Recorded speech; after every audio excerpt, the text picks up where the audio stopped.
Right now these fierce Viking warriors were storming into the nearby tribes, armed with cold weapons. In a frenzy of slaughter and looting, brave and battle-hardened, they resemble ferocious beasts, leaving a trail of corpses and rivers of blood in their wake. Among them, our protagonist Amleth stands out with his unparalleled might, swinging his axe and felling enemies one by one. From his movements, it's clear that Amleth is no ordinary man.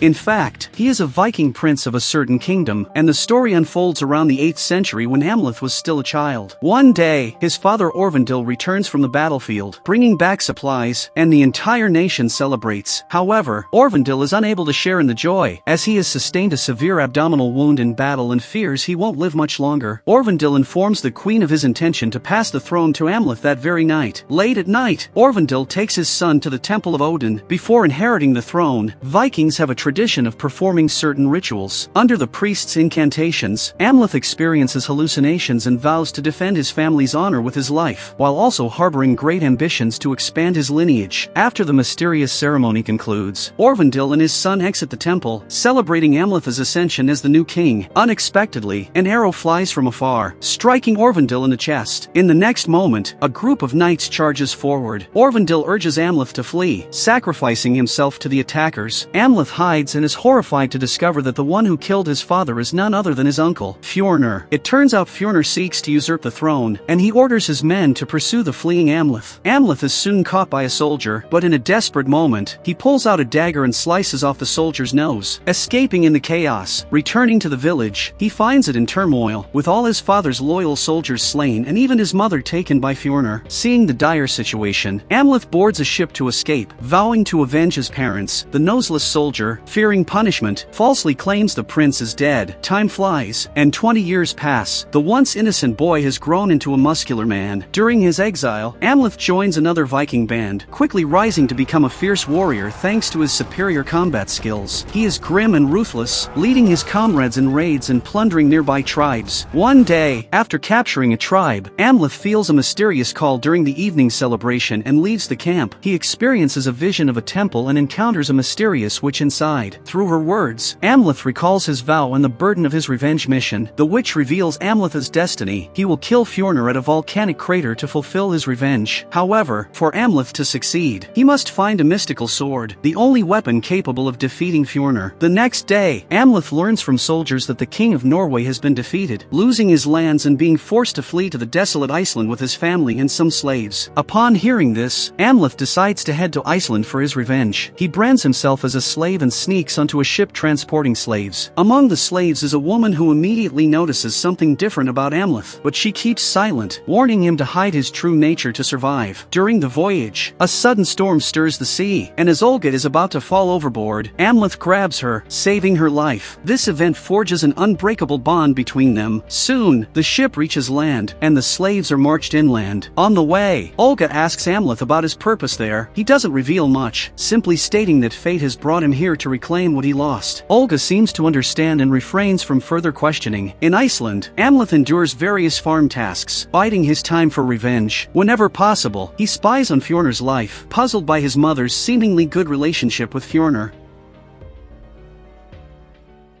One night, Amleth is awakened by the sound of drums. He follows the sound to a cave, where he encounters a male shaman. The shaman summons the spirit of Hymir, who guides Amleth to the mystical sword he seeks, forged from rare metals and human bones, known as Draugr, or the Undead. Only by finding this sword can Amleth hope to defeat Fjornr. With Hymir's help, Amleth reaches a cave where a dead soldier clutches the sword. As Amleth approaches to take it, the soldier suddenly awakens. Amleth and the soldier quickly engage in a fierce battle.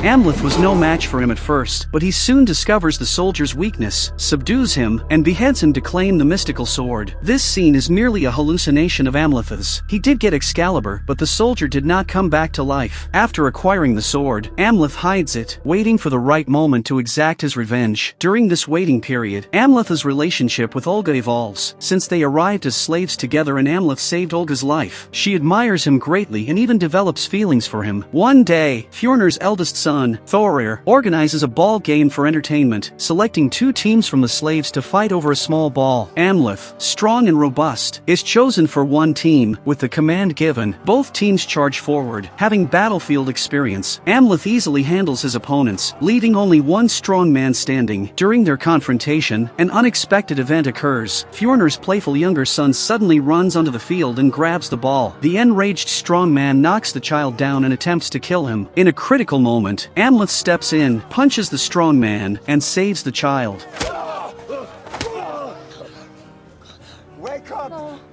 This act earns Amleth the recognition of Fjornir and Thorir, who not only lighten his workload but also allow him to choose a woman from the slaves. Without hesitation, Amleth chooses Olga. That night, their relationship deepens significantly. Now fully trusting Olga, Amleth shares his plan with her. The next night, Amleth begins his revenge. He sneaks into the soldiers' camp, kills Thorir's men, and arranges their bodies on a wooden structure. The following morning, Thorir is enraged upon discovering the scene and vows to find the culprit and avenge his soldiers. A witch examines the wounds and notes that the weapon used seems otherworldly. Realizing the situation is dire, Thorir plans a sacrificial ritual with a young girl. Unexpectedly, as the witch prepares for the ritual, a piercing wolf howl echoes outside. With the howl, the camp's dogs become frenzied and attack humans. This chaos is orchestrated by Amleth, who seizes the opportunity to storm the sacrificial site, kill the shaman, bind the witch, and rescue the girl, disappearing into the night. When Fjornir arrives at the altar and sees the devastation, he senses something amiss and orders slaves and soldiers to guard the base day and night. However, Amleth has a plan. He collaborates with a maid to poison the food with hallucinogenic mushrooms, causing the camp to descend into chaos as people turn on each other. Amidst the turmoil, Amleth sneaks into his mother's room and reveals his identity. He intends to take her away, but she reveals shocking news. She was once a slave captured by his father and has long suffered his abuse. She confesses her role in Fjornir's coup, having incited him and informed him of her husband's visit to the temple with Amleth. Overwhelmed by this revelation,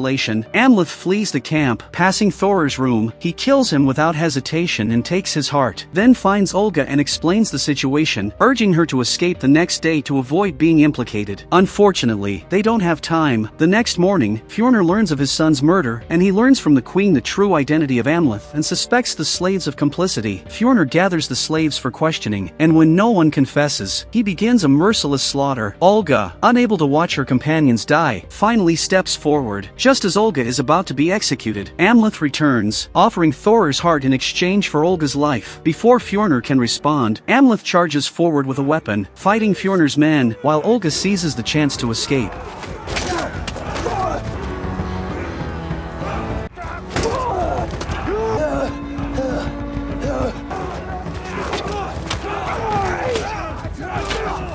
Despite his bravery, Amleth is eventually overpowered and captured by Fjornir. At this point, Fjornir realizes that the heart Amleth holds is not his son's. Seeing Amleth's refusal to reveal the heart's location, Fjornir locks him in a horse pen, planning to execute him after his son's funeral. That night, the base is ablaze with bonfires, and the funeral attendees are somber. Meanwhile, Amleth, tied up in the horse pen, is aided by crows that peck at his bindings. Amleth collapses, and in a daze, he envisions the chief god appearing behind him, riding with a valkyrie across the wasteland. When Amleth awakens, he finds himself in a pool, saved not by a valkyrie, but by Olga. Persuaded by Olga, Amleth decides to abandon his vengeance and escape with her. On the departing ship, Amleth kisses Olga's wound and, through her blood, senses that she is carrying his child. Though this should be a joyous revelation, Amleth realizes that as long as Fjornir lives, his wife and child will remain in danger. Resolute, Amleth jumps off the ship and returns. He sneaks back into the camp, slaughtering many and personally executing his mother. Finally, it's Fjornir's turn, but he challenges Amleth to a duel at the volcano's crater. Armed, Amleth accepts the challenge, and the final battle ensues. The two, half naked, engage in a brutal fight at the volcano's edge. In this fiery clash,